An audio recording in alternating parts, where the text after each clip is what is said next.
Le plus badass des pêcheurs nous est enfin introduit. Le renard pêché de la Varispan fait enfin son grand retour dans Fortnite of the Apocalypse. Qu'est-ce qu'il est puissant, ne vous inquiétez pas, j'en parle.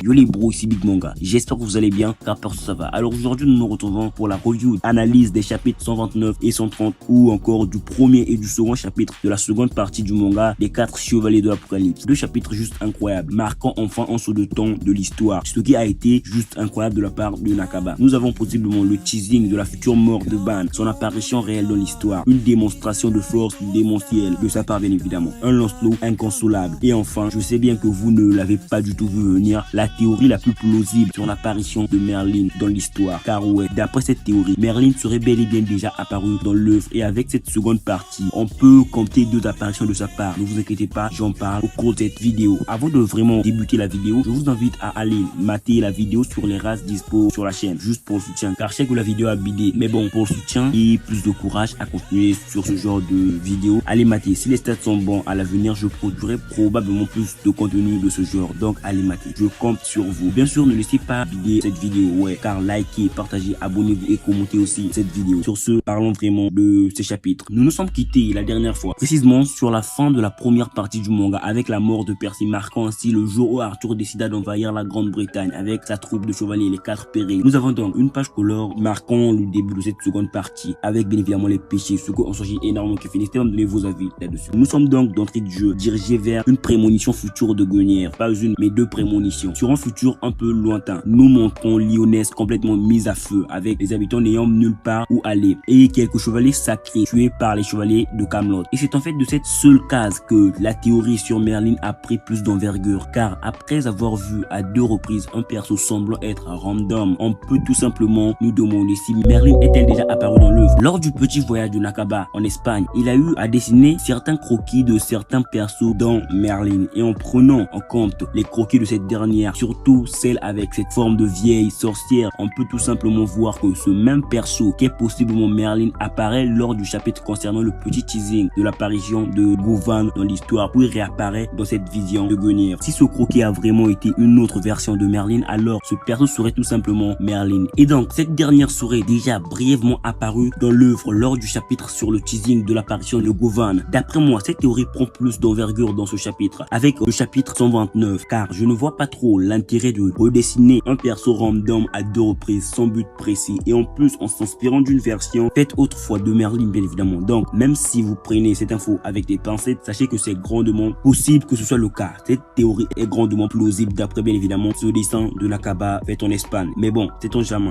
J'ai quand même cru bon de vous le noter car c'était d'après moi important bien évidemment. N'hésitez pas à me donner vos avis là-dessus. Nous avons donc Arthur et sa troupe, les 4 périls présentés de manière assez incroyable, avec bien sûr Arthur comme leader, disant qu'il attendait ce jour depuis longtemps, le jour où il aurait enfin l'occasion d'en finir définitivement avec les 7 Deadly Sins. Et nous avons en face en face d'Arthur et de sa troupe, les 7 Deadly Sins, ou encore plus logiquement les 5 Deadly Sins. Dit comme ça n'a presque aucun sens, mais bon, en faisant le décompte, c'est ainsi. Donc bon, ouais, nous avons un 5 contre 5, mais je dois un peu m'arrêter par là, car je ne peux continuer sans parler de la beauté de ces planches. Je suis juste en plein kiff d'avoir des planches aussi belles. N'hésitez pas à me donner vos avis sur ces planches bien évidemment. Après cela, il semblerait que nous soyons encore redirigés vers une autre prémonition, où nous pouvons voir des sortes d'ailes magiques entourées par un cercle, ce qui en soi fait un peu réfléchir, car il est légitime de se demander de qui provient cette magie. Bon, vu que le possesseur n'est pas montré lors de cette prémonition, je pense à 2 persos. D'après moi, c'est soit Elisabeth, qui est d'ailleurs le choix le plus logique. Cette dernière l'aurait peut-être fait pour protéger Lyonesse de Camelot, ou encore ce perso est bien évidemment Arthur, qui en utilisant le chaos a pu le faire, et ce ne serait pas du tout incohérent, car le chaos est une suite de contrariétés où tout ce qui existe a un contraire. Donc si le chaos peut utiliser les ténèbres, alors le chaos peut aussi utiliser la lumière bien évidemment. Mais bon, c'est ton jamais. Il aurait lancé une attaque de grande envergure contre les pêcheurs. Nous avons ensuite une lance ensanglantée, puis après on a Ban semblant être gravement blessé, et devant lui une silhouette ressemblant de manière logique à Lancelot, le chevalier de la guerre des chevaliers de l'Apocalypse. Mais bon, je ne peux pas vraiment tirer de conclusion hâtive car l'image n'est pas du tout claire. Mais ce qui est sûr, c'est que c'est le porteur de cette lance qui a fait cela à Ban. Et à que je sache, le seul porteur de lance connu depuis le début du manga est Lancelot, le chevalier de la guerre. Du moins le Lancelot ado ou encore le Lancelot adulte. Car sur l'image abstraite des chevaliers de la prophétie, on peut clairement voir qu'il porte une lance. Même si en essayant de comparer ces lances, ça ne ressemble presque pas à la lance de cette image abstraite, on peut déjà placer Lancelot comme premier suspect de cette affaire. En me basant sur ce fait, sur le fait que ce soit Lancelot qui ait tué Ban ou qui ait gravement blessé Ban, je vous prépare une vidéo vous expliquant pourquoi ce dernier l'a fait. La vidéo devrait sortir un peu tard, mais au moins ce sera dispo soit au début du mois de janvier ou pendant les fêtes de fin d'année, car je dois d'abord vous sortir la vidéo sur le possible retour de Percy. Oui, j'allais vous exposer les théories concernant ce fait dans cette vidéo, mais pour plus d'ordre, je compte faire une vidéo là-dessus. Mais bon, revenons un peu à nos moutons. Donc, dès les 2 premières pages du chapitre marquant le début de la seconde partie, nous avons des visions de Guenièvre. Je parle de visions au pluriel, car nous avons, d'après ce que j'ai pu comprendre, 2 visions distinctes. La première concerne l'affrontement opposant les péchés et Arthur et les 4 pérides, bien évidemment. Et la seconde concerne la possible mort de Ban par son propre fils, qu'est Lancelot. Ouais, ce sont 2 visions distinctes. Je ne crois même pas qu'ils se produisent à la même date. Mais bon, passons. Après ces prémonitions, Guenièvre se réveillera de son lit affolé, tout en criant stop. Elle énoncera ensuite que cet avenir ne devait en aucun cas se réaliser. Nous pouvons déjà remarquer qu'elle a grandi depuis la dernière fois que nous l'avions vue, ce que en soi je trouve bon dans l'ensemble, même si avec cette silhouette, elle a plus le corps d'Elaine, comme on le dit souvent, tel père, tel fils, bien évidemment. Nous l'avons donc ouvrant sa fenêtre tout en se demandant où était bien Lancelot. Déjà juste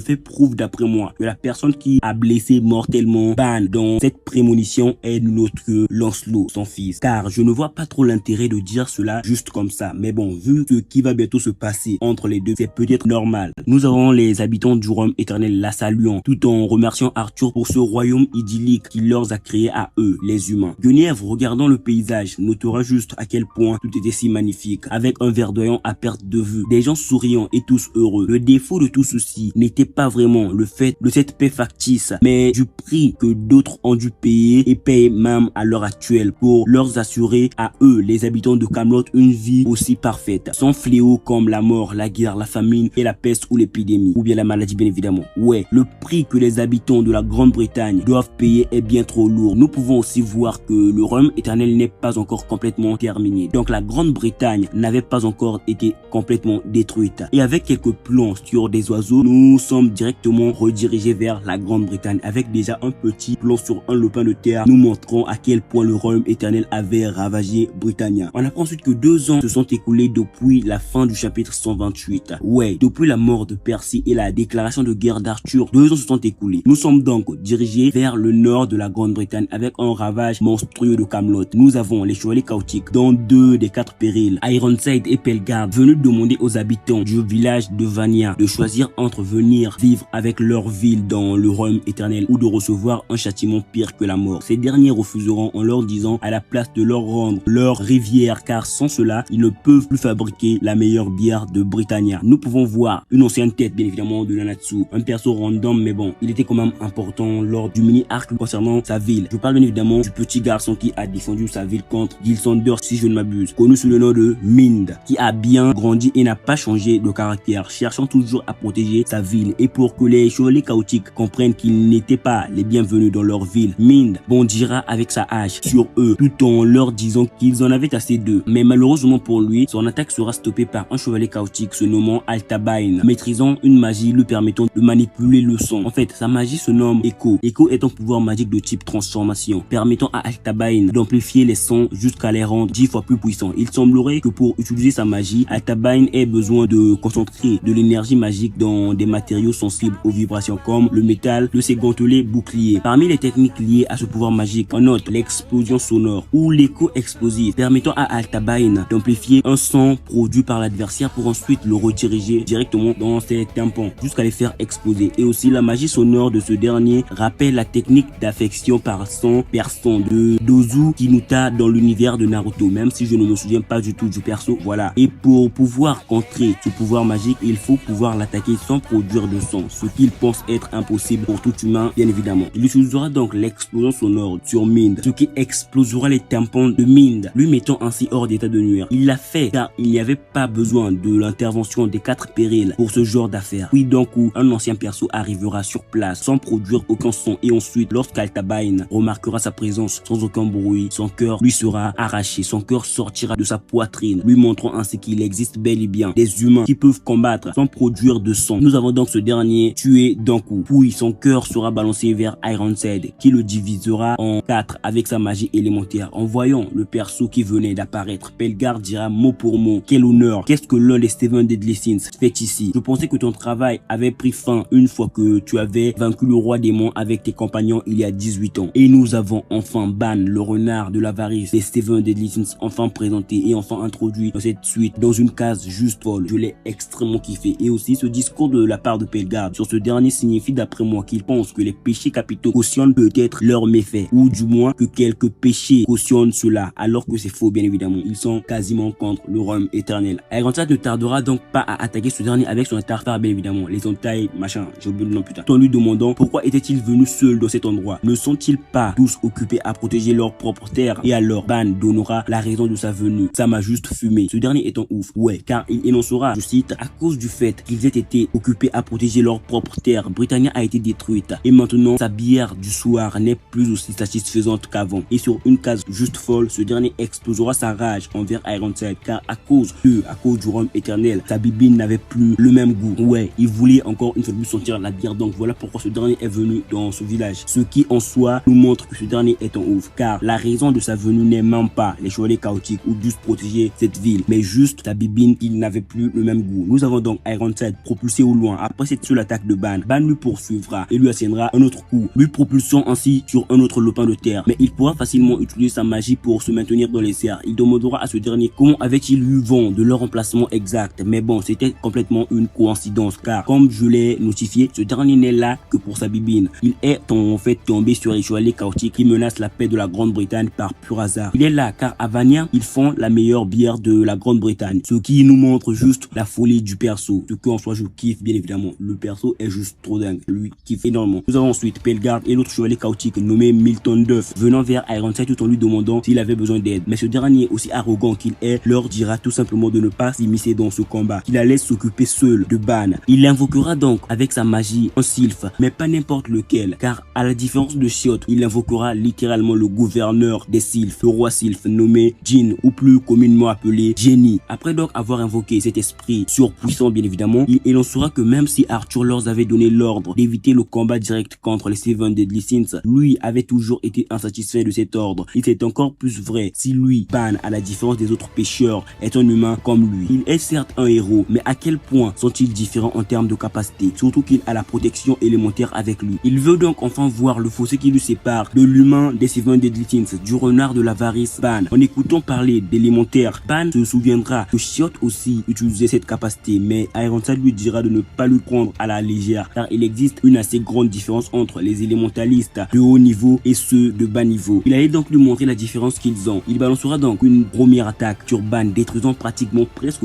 tout de lopin de terre, en expliquant que le Jin est le chef des sylphes. Devant ses vents surpuissants, toute création sont froissées comme des bouts de papier. Mais bon, il ne savait pas trop de qui il parlait en disant cela, car devant lui ne se tenait pas n'importe qui, mais bel et bien Ban. Il balancera donc son attaque surpuissante que Ban pourra facilement éviter, mais il sera comme, qui dirais-je, enveloppé par le Jin, avec à l'intérieur Ironside balançant son attaque phare, bûcher avant le silence bien évidemment, mais à grande échelle, détruisant vraiment ce lopin de terre. En voyant ce grabuge, les habitants de Vania se diront qu'il n'y avait plus d'espoir car Ban avait été vaincu, et Milton Duff dira tout simplement beau travail Ironside, avec Pelgard assez calme. Oui, nous avons ensuite Ironside disant impossible, et donc dans une page juste dingue, nous avons Ban levé devant Ironside ne comprenant pas trop ce qui venait de se passer, lui demandant quel genre de monstre était-il. Non mais j'ai juste kiffé la page, elle est trop belle, on mange trop bien dans cette seconde partie. Déjà avant de continuer, je tiens à clarifier un fait que beaucoup ont du mal à comprendre. Ban, le renard de l'avarice, n'est plus immortel. Le fait de n'avoir rien eu, même face à ses entailles d'Ironside, n'est pas du tout dû au fait qu'il soit immortel. C'est juste dû au fait que son corps soit devenu en quelque sorte surhumain après son vécu au purgatoire. Car vous n'allez pas me dire qu'une personne ayant résisté à un milieu négatif propagé par le roi démon, forçant même King à activer son jardin de pollen pour se protéger, pourrait être blessé par cela. C'est donc juste dû au fait que le corps de ce dernier soit devenu presque indestructible il a pu résister à cette attaque d'Ironside qui tue généralement ses adversaires. Et ses entailles n'ont pas vraiment traversé son corps. Ils ont juste, si je puis dire, été absorbés par celui-ci. J'espère au moins que vous avez compris là où je voulais en venir. Nous avons donc Ban disant de manière narquoise à Ironside. Ironside est bien ton nom, n'est-ce pas? Entre toi et moi, le seul monstre ici, c'est toi. Puis il bondira vers ce dernier qui, en voyant cela, demandera directement au djinn de lui protéger. Mais ça ne servira à rien car ce dernier est surpuissant, bien évidemment. Pendant qu'il est arrivé vers Ironside avec une propulsion assez notable, Ban énoncera à Ironside, lié par le sang ou non, tu as essayé de tuer un enfant que tu as autrefois appelé ton fils. Ce n'est pas ce que ferait un humain. Nous avons ensuite un petit récit de l'arrivée de Lancelot à Benwick. Un récit qui nous prouve en quelque sorte qu'après la mort de Perceval, Lancelot est reparti se lamenter dans sa ville natale qu'est Benwick. Il n'a pas continué le voyage avec ses autres compagnons. Nous apprenons donc qu'il y a 2 ans, Lancelot, son fils, est revenu à Benwick. Il n'a pas pu voir ni lui, son père, ni même sa mère dans les yeux et pleurait tout seul. Lui, un enfant si fort qui ne pleurait jamais devant personne. Mais il n'arrêtait pas de pleurer et de parler pendant qu'il pleurait sur le fait qu'il n'ait pas pu protéger l'ami qu'il chérissait tant. Ouais, Lancelot, le plus fort des 4 chevaliers de l'Apocalypse, a longtemps pleuré la mort de Percy, le chevalier prophétique innocent. Après donc ce mini flashback, Ban assénera un coup surpuissant à Ironside tout en lui disant que c'était pour la souffrance infligée à son fils Lancelot. Un coup qui fera disparaître le djinn et qui lui fera propulser au loin, avec Pelgard le rattrapant en disant à Milton Duff de directement ouvrir la porte vers Camelot. Il récitera donc l'enchantement et à la fin, même si Ironside voudra continuer le combat pour sa fierté bien évidemment, ils battront en retraite car c'était le mieux à faire dans cette situation. Avec ce fait, ils disparaîtront bien évidemment, ils iront dans le royaume éternel. Nous avons ensuite sur la dernière page du chapitre Ban ouvrant sa bibine car oui, lorsqu'il avait pris le cœur d'Altabain, il avait aussi pris une bibine qu'il gardait pour la fin. Il l'ouvrira donc et commencera à le siroter tout en disant que le goût de celle d'aujourd'hui est vraiment spécial. Sur la dernière case du chapitre, il énoncera pourquoi ne pas aller siroter avec la bande pour changer de d'habitude. Et c'est ce qui marquera la fin de ce chapitre, ou juste de ces chapitres, juste incroyable. Déjà, juste pour le notifier, ce saut de temps que nous venons d'avoir, cette seconde partie, étant conforme aux visions que Guenièvre avait énoncé à Lancelot, nous laisse un peu nous faire nos propres analyses sur les prochains sauts de temps du manga. Car, comme nous le savons, après cela, il y a le Lancelot de 19, oui, 20 ou 21 ans, pour enfin conclure avec le Lancelot de 23 ans. Car après cet événement, après sa rencontre avec le Lancelot de 23 ans, ou après ce qui se passe lorsque Lancelot aura 23 ans, dans les dires de cette dernière, un événement majeur se produira. J'attends cela avec impatience. Et après ce chapitre, on peut se faire un petit aperçu du niveau de puissance des Seven Deadly Sins par rapport aux 4 périls. Déjà, je crois que les Seven Deadly Sins sont bien plus forts et de loin bien évidemment que les 4 périls. Du moins, plus forts qu'Ironside et Pelgard de loin. Ces derniers ne représentent pas vraiment une menace pour eux. La menace est plus Arthur. Et aussi, après les dires de Ban, on peut nettement nous demander si nous allons prochainement avoir l'introduction future des autres péchés capitaux. Car ils veulent bien sûr les revoir pour partager une petite bière. Perso, j'attends cela avec impatience. Perso, j'attends avec impatience l'introduction des membres du Quatuor du Destin version adulte et même juste du corps sans vie de Perceval. Ouais, j'espère qu'ils ont bien évolué depuis la dernière fois et aussi que Percy reviendra dans l'œuvre. Mais j'en parlerai dans la vidéo sur son possible retour qui serait possiblement lié à Chion. Je n'en dis pas plus. Donc, globalement, les chapitres 129 et 134 Chevaliers de l'Apocalypse étaient tous deux des chapitres grandement incroyables, marquant parfaitement le début de la seconde partie de l'œuvre avec directement une prémonition future d'un monde dévasté par le chaos. Seul le chevalier de la mort ayant perdu la vie, seul Perceval pourra changer cela avec son retour. Un saut de temps de 2 ans, nous montrant l'état de la Grande-Bretagne qui est maintenant encore plus périlleux. L'introduction du renard péché de l'avarice Ban et enfin la dérouillée subie par Ironside, lui montrant ainsi la différence qu'il existe entre eux, les 4 périls ou bien les humains normaux et les Seven Deadly Sins. Ban, le roi de Benwick, le roi de la Bibine, est juste surpuissant.